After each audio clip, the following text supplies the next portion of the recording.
नमस्कार, स्वागत है आप सबका। आप देख रहे हैं आपके साथ मेरी बात और मैं प्रिय रंजन था। बिहार का मौसम अचानक से बदल गया। आंधी, तूफान और बारिश के साथ अब मौसम ठंडा पड़ गया है। लेकिन मौसम ठंडे हो जाने की वजह से चुनाव की गर्मी पर कोई फर्क नहीं पड़ रहा है, बल्कि ये कहिए कि बिहार चुनाव की तपिश और तेज होती जा रही है। भले मौसम की मार दलहन तिलहन पर पड़ी हो और किसानों को इसकी मार झेलने पड़ेगी, लेकिन बिहार में चुनाव है और चुनाव का तापमान सिरे से ऊपर चढ़ता दिखाई दे रहा है। मैं ये बात इसलिए कह रहा हूं कि आज फिर भारतीय जनता पार्टी के रणनीतिकार और केंद्रीय गृह मंत्री अमित शाह ने एक मीडिया हाउस से बातचीत में ये कहा कि नीतीश कुमार के नेतृत्व में ही एनडीए चुनाव लड़ेगा और 2/3 बहुमत के साथ एनडीए की सरकार बनेगी बिहार में।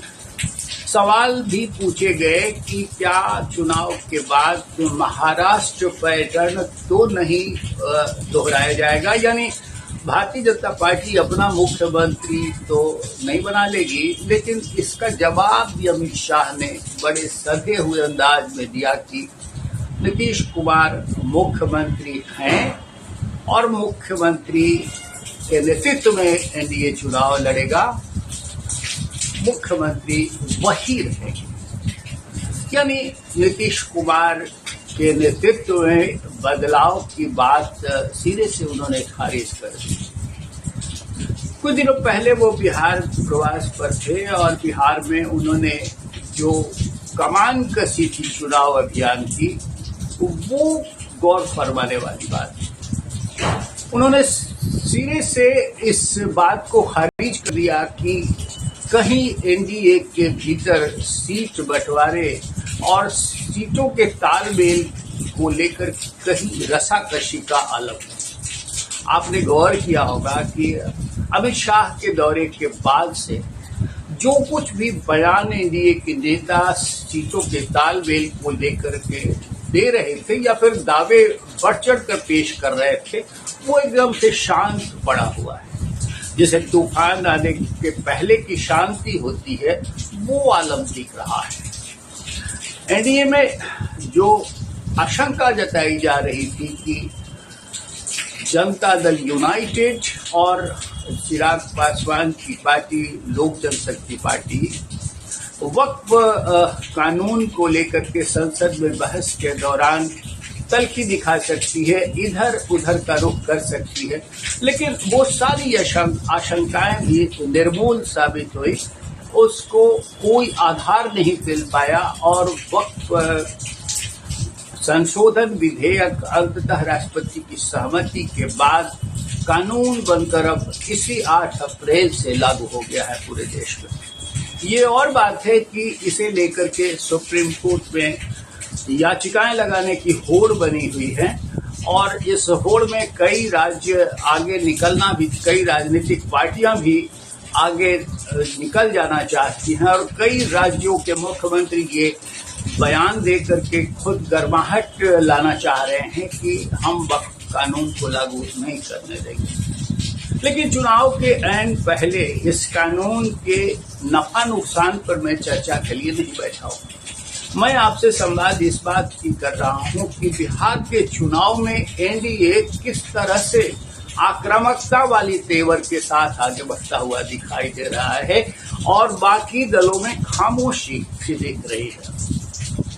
अगर कोई हलचल है तो कांग्रेस में है और कांग्रेस में हलचल इस बात का इशारा करती है कि क्या हरियाणा और दिल्ली के बाद बिहार में कांग्रेस इस पैटर्न पर तो नहीं जा रही कि वो एनडीए को यानी बीजेपी को वॉकओवर देने की तरफ बढ़ रही हो। आशंकाएं निर्मूल नहीं साबित हो रही है। जो बयानात आ रहे हैं, जिस तरह के बयान नेताओं के आ रहे हैं, वो अपने आप में महत्वपूर्ण हैं और इस ओर इशारा भी करते हैं।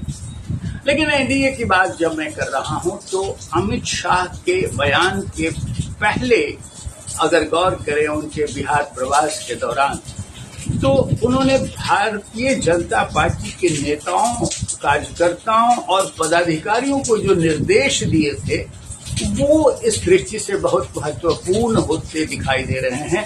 उन्होंने साफ कह दिया था कि एनडीए का हर उम्मीदवार बीजेपी का उम्मीदवार है और उसे जीत दिलाने के लिए भारतीय जनता पार्टी के कार्यकर्ता, नेता न सिर्फ गांवों में बूथों तक जाएं, बल्कि वो चिन्हित करें और उन लोगों से मिले, उस परिवार के हर एक सदस्य को अपनी टीम में शामिल करें जो आपका वोटर नहीं है और जिसे आप वोटर बनाने के अभियान में जोड़ना चाहते हैं। ये बड़ा टास्क दिया था और इसे कहते हैं माइक्रो मैनेजमेंट। इसी पैटर्न पर महाराष्ट्र में चुनाव किया गया और जो महाराष्ट्र जहां लड़ाई बड़ी तसक में थी, बड़ाई कड़ी थी, उस लड़ाई को भारतीय जनता पार्टी ने सहयोगी दलों के तालमेल के साथ और बिल्कुल एकदम सधी हुई योजना के तहत जीत करके दिखा दिया।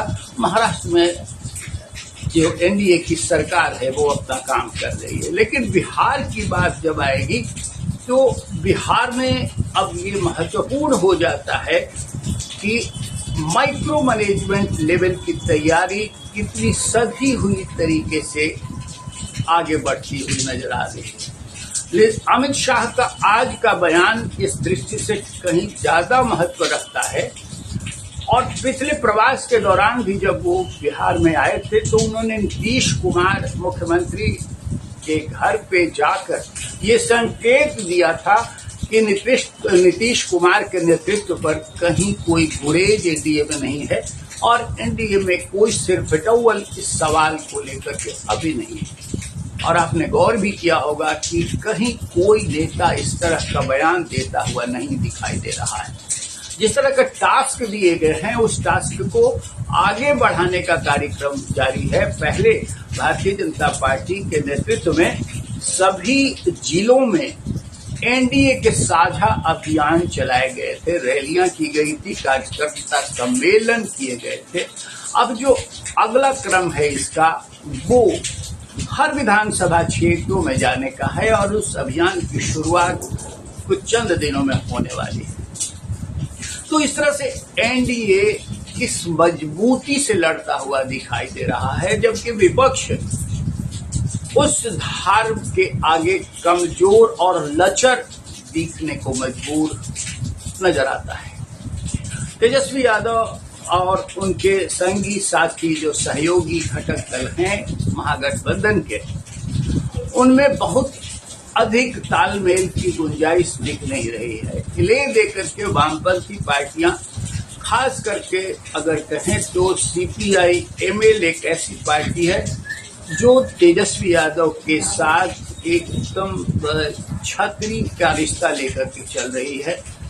धूप छांव से बचाने का जो तरीका होता है वो उसे आजमाते हुए आगे बढ़ रही है। लेकिन इसके अलावा कांग्रेस के तेवर साफ दिखाई दे रहे हैं कि कांग्रेस यहाँ या तो फिर वो रणनीतिक दबाव बनाने की चाल चल रही है कि अधिक सीटें झटक लें, या फिर वो दिल्ली और हरियाणा की तरह अलग चुनाव लड़ने के मूड में दिखाई दे रही है।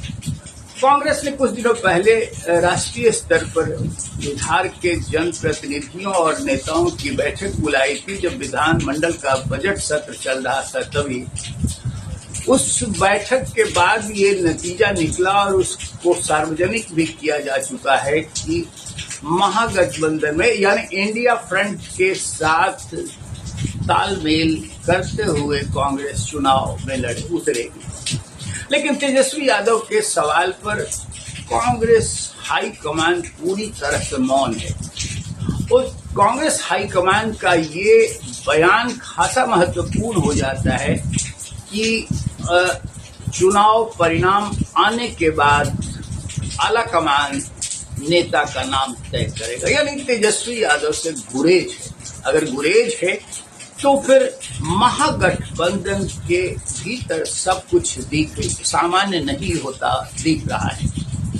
इसके ठीक उलट अगर आप गौर करेंगे तो एनडीए में तल्खी, मजबूती और सतह तक पूरा तालमेल बना हुआ दिखाई दे रहा है। नीतीश कुमार के साथ एक अपना बड़ा वोट बैंक है उनके कार्य के आधार पर, और नीतीश कुमार के साथ ये माना भी जाता है कि वो जिधर रहते हैं उसका पलड़ा भारी रहता है। अब इस चुनाव में नीतीश कुमार के नेतृत्व को लेकर के भारतीय जनता पार्टी नेतृत्व बार बार आग्रह करता हुआ आगे बढ़े तो तय मानिए कि बिहार चुनाव के नतीजे चुनाव होने से पहले ही घोषित हो गए। बीजेपी और एनडीए की जीत महत्वपूर्ण तरीके से अब सिर्फ निर्णायक दौर में पहुंच सकती है, और नतीजे क्या होंगे इसका अंदाजा, इसका आकलन अभी से लगाया जा सकता है। अमित शाह के इस बयान के बाद बिहार में राजनीति मौसम बदलने और मौसम के ठंडा हो जाने के बावजूद गर्म हो रही है। आगे देखना होगा कि इसकी धार और कितनी मजबूत होती है और कितना पैनापन आता है। आज बस इतना ही, लेकिन आपसे निवेदन करेंगे कि हमारे वीडियो पर अपनी प्रतिक्रिया कमेंट बॉक्स में जाकर जरूर दीजिए, और हमारे चैनल आपके साथ मेरी बात का अब तक आपने सब्सक्राइब नहीं किया है तो आप सब्सक्राइब करिए, लाइक कीजिए, शेयर करिए। मिलते हैं फिर। नमस्कार।